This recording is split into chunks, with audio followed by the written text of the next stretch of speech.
Jorge Araneda Tapia, él es doctor en Relaciones Internacionales de Medio Oriente por la Universidad de Ankara y también es director ejecutivo del Intérprete Digital. Profesor Jorge, muy buenos días y gracias por acompañarnos en Radio UNAL. Profesor Jorge, ¿qué implicaciones traería para el sistema de educación de Emiratos Árabes Unidos que se pueda incluir a la inteligencia artificial en sus aulas de clase? Es un proyecto que particularmente proviene de hace aproximadamente unos 3 o 4 años atrás. Lo que quiere producir el nuevo ministro de Educación, el doctor Al-Falasi, es crear particularmente directrices nacionales que no solamente entrenen a los profesores en sus diferentes niveles, sino proporcionen la tecnología y hagan un sistema más homogéneo en la integración de la inteligencia artificial que ya está en las aulas, en los diferentes niveles, pero dado que el ministro, y aquí hay un poco de contexto para los auditores, a diferencia de la mayoría de los países latinoamericanos, en los Emiratos Árabes Unidos, en primer lugar, hay un ministerio, hay un ministro de Estado de Inteligencia Artificial desde el 2017, y esto parte de una estrategia en donde particularmente Emiratos Árabes Unidos quiere potenciar economías que no tienen que ver con el petróleo, sino con su economía digital, que hoy día aproximadamente ronda el 12%, y lo quiere llevar a más de un 20%. Por lo tanto, el nuevo ministro propone, impulsa y financia técnicamente estas propuestas para lograr estos objetivos. Profesor, parte de los aspectos más relevantes de esta información es que quieren que haya una realimentación una retroalimentación más precisa y útil a los estudiantes sobre su desempeño. Le pregunto yo y me devuelvo, ¿cómo es el sistema de educación en este país? Tiene varias particularidades. En primer lugar, una de las cosas que es importante analizar de que Emiratos Árabes Unidos se quiere convertir o está tratando profundamente de convertirse en un hub o en un centro educacional universitario, no solamente de Medio Oriente, sino de la región completa. Y por lo tanto está tratando de una forma bastante sistemática de concentrar recursos para que haya una mejora en el sistema educacional del país. Particularmente porque, en primer lugar, las escuelas públicas tienden a ser muy reducidas, en la mayoría de los casos es el sistema educacional privado el que está en el país. Y dentro del sistema educacional privado tenemos, depende de en qué nivel educacional uno esté hablando, pero tenemos en algunos niveles educacionales casi un 37, un 40% de estudiantes que toman clases particulares en sus hogares y que no asisten al sistema educacional más común y corriente, que son las aulas normales. Por lo tanto, tenemos un gran porcentaje de diferentes currículum que cada una de las escuelas privadas están ejerciendo en sus respectivas escuelas. Tenemos un porcentaje significativo de estudiantes que no van al sistema escolar, sino que toman clases particulares en sus casas, y un grupo menor de personas de estudiantes que asisten a las escuelas estatales. Por lo tanto, en esta diversidad en donde lógicamente el nuevo ministro trata de crear unas directrices para potenciar de forma transversal no solamente la evaluación, sino también la normativa curricular, en un país que particularmente, y quizá lo podemos discutir un poco más adelante, está buscando y necesita renovar su tasa de trabajadores profesionales, muy particularmente de sectores que no están siendo, no están llegando al Estado, y esto va en camino a lograrlo. Justamente y conectando con ese comentario, profesor, la pérdida de contacto humano sí es una de las cosas que, digamos, preocupan a los expertos en términos de la creación de este tipo de desarrollos. ¿Cómo realmente pues afectaría a esta parte profesional? Particularmente, de hecho, el ministro lo dijo en su conferencia un par de días atrás, no se busca eliminar el contacto humano, no se busca eliminar, por ejemplo, el rol de los docentes, sino la idea es potenciar el rol de los docentes, potenciar el rol de los seres humanos, pero particularmente potenciarlo en términos de crear herramientas y acercar el mundo digital desde temprana edad, particularmente lo que tiene que ver con la programación, las líneas de código, y crear un tipo de sistema de enseñanza básica y media para lograr una enseñanza superior que proporcione salidas profesionales y algo sumamente importante, potenciar la innovación nacional en términos de la economía digital. Lógicamente, hay un rol esencial que tiene que ver con las habilidades blandas, lo que tiene que ver con el trabajo en equipo, que lógicamente eso la tecnología no lo puede suplir. Eso es parte esencial del rol docente.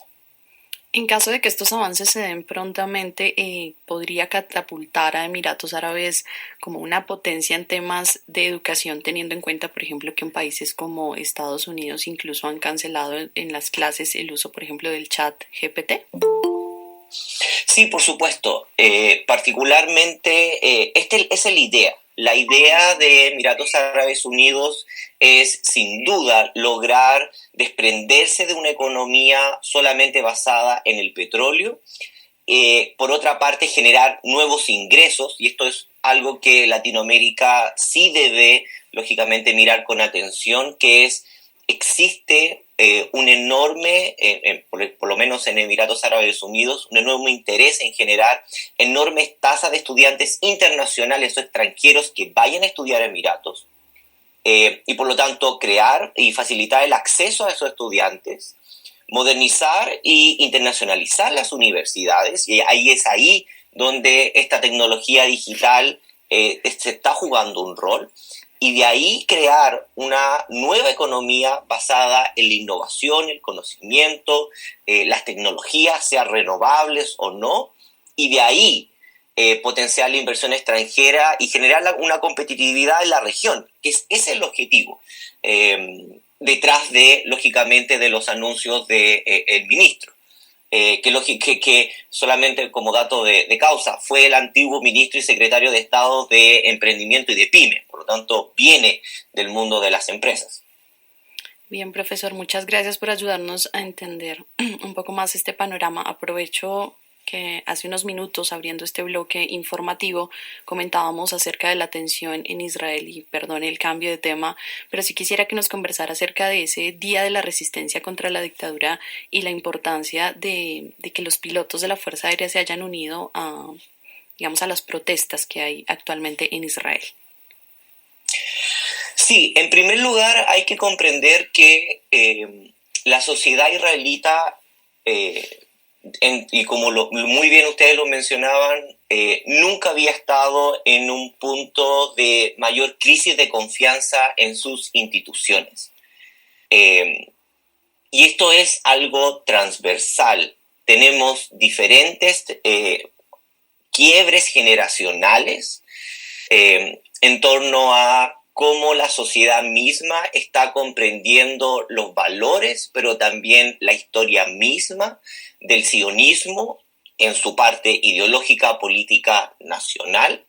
Y por otra parte, hasta qué punto se está comprendiendo en un mundo donde los jóvenes israelitas se han internacionalizado muchísimamente, cuáles son los valores de la democracia, particularmente en una región en donde los países tienen grandes problemas en términos institucionales y en términos de gobernanza.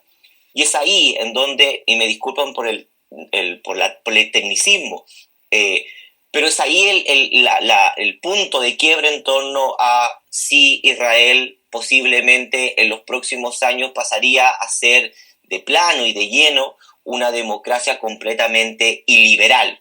Y con eso quiero decir que ciertos poderes del Estado puedan o controlar, modificar lo siguiente, en este caso el Ejecutivo sobre el Legislativo y Judicial, en un país que también carece de una constitución formal y por lo tanto ciertos parámetros que en Latinoamérica están bien definidos no estarían presentes en el caso de Israel. Por otra parte, lo que tiene que ver con los reservistas obedece a dos cosas. Primero, lógicamente, los reservistas o todo el estamento militar ha sido un baluarte en términos de crear una estabilidad dentro de un país, como en el caso de Israel, pero por otra parte hay problemas bastante específicos que los escuadrones o particularmente los reservistas de la Fuerza Aérea están bastante temerosos. Primero, particularmente lo que tiene que ver con el Tribunal Penal Internacional. ¿Y por qué traigo de colación el Tribunal Penal Internacional? Particularmente, Israel lleva a cabo operaciones militares, ya sean abiertas o encubiertas, en territorio libanés, sirio y, lógicamente, iraní. Con este cambio, con esta reforma judicial, muchos de estos reservistas temen que puedan participar consciente o inconscientemente de operaciones ilegales y con eso que la Corte Penal Internacional o el Tribunal Penal Internacional pueda acusar a estos reservistas o a estos pilotos y los pueda llevar a que oficiales puedan caer bajo la persecución internacional por violar soberanía extranjera o por cometer crímenes o por llevar operaciones por fuera del aparato de las Naciones Unidas. Entonces, aquí tenemos un problema particular que, lógicamente, refuerza esta crisis de confianza nacional. Profesor, no sé si sea histórico o ya había pasado antes. Yo personalmente pues no recuerdo que estamentos de las Fuerzas Armadas israelíes se sumaran a una resistencia y unas protestas en contra del Ejecutivo o de reformas del Ejecutivo. ¿Eso ya había pasado así de esta manera como ahora? El IDF o el estamento militar israelita tiene una estructura de comando bastante vertical y ha tenido políticas internas a lo largo de sus años bastante sólidas. Por lo tanto, sí han tenido o sí han participado en la política, pero nunca abiertamente. Hay que recordar que en el caso particular de Israel, todo el aparato militar tiene contacto con la política de forma mucho más fluida que en otros países, o como en el caso latinoamericano, donde tenemos un ministro y que lógicamente otro tipo de estamento.